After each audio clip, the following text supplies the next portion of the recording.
歡迎收睇智好生活知識，我係 VC。嗱，咁生活上邊咧有好多瑣碎嘅事，只要咧你肯花一啲心思咧，就可以為你帶來更大嘅方便啦。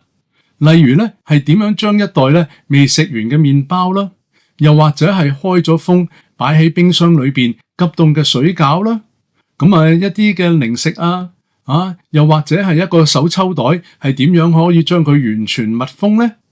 嗱，咁咧就係咪喺個袋度咧就打個結用條橡筋紮實佢定係用食品嘅封口夾呢？嗱，咁市場上咧就有各類型嘅封口夾嘅，其中有一款咧就係專為軟身嘅食物袋封口嘅，咁就係呢一種咧手扣式嘅封口夾啦。嗱，佢用法咧就好簡單嘅啫，咁先打開個扣啦，咁將嗰個膠袋嘅開口位放入去。咁跟住咧就夾翻埋佢，用少少力收緊佢咧，咁個膠袋嘅袋口咧就會完全密封啦。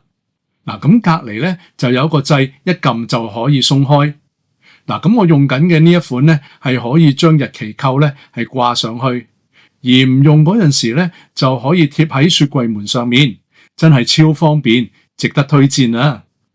嗱，咁今集嘅內容咧，純粹都係用作參考嘅啫，歡迎留言交流。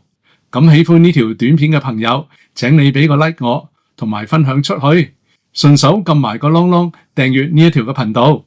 我係 VC，咁下集再見啦。